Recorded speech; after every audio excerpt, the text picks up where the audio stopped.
Hey, my name is Eric Worrell. In today's video, we're going to be talking about DoorDash versus Postmates and which service is the best one to drive for. The first thing we're going to be talking about is your local marketplace and how to research that and why that impacts your ability to earn.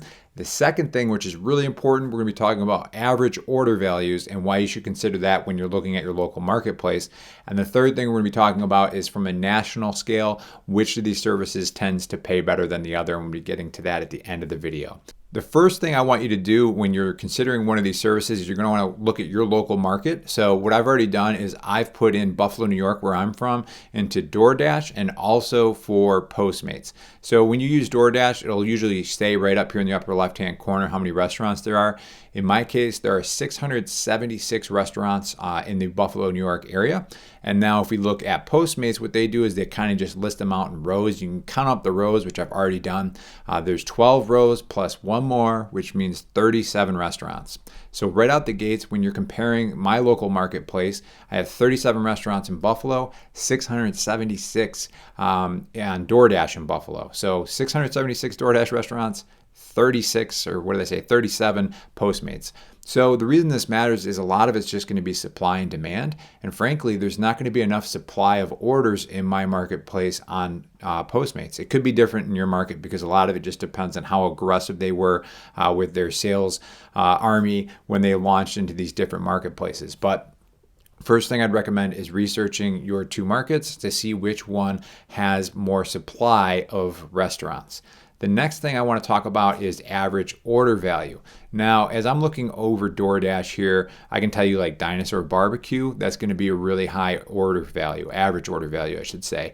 Looking a little bit further, Lenovo Pizza, people can easily spend $100 plus there. When I'm looking at Postmates, you want to take a look at the restaurants that they have on here. And I can tell you, I'm not even sure what restaurant that is, but this is going to be low dollar, this is going to be low dollar, low dollar, low dollar, low dollar, low dollar, low dollar. So I'm going to run through this spreadsheet with you, and what we're looking at is DoorDash versus Postmates, and we're talking about that average order value. Let's say that the cost of the meal is $55 on average with DoorDash and $35 on Postmates. Let's assume a 15% tip on both services. Well, your payment on those two deliveries would be $825 versus $525.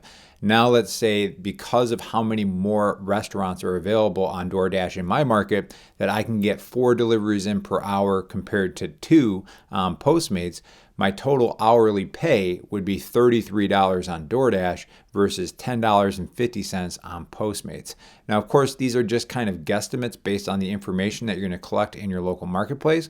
You really learn and understand from actually using the services which might be better, because if you're the only person on Postmates in your market, you're probably going to make a pretty good buck delivering, but you can only figure those things out by actually using the services. The last thing I'll talk about now is a video that I did where I compared the average pay of all the different driver services according to national data that is available via Glassdoor. If you look on the screen right now, I will link to that video. And also I have links that you can sign up for these services below in the description and pinned comment of this video. Give it a thumbs up and comment if you liked it. And I really appreciate your guys' support, and good luck and take care.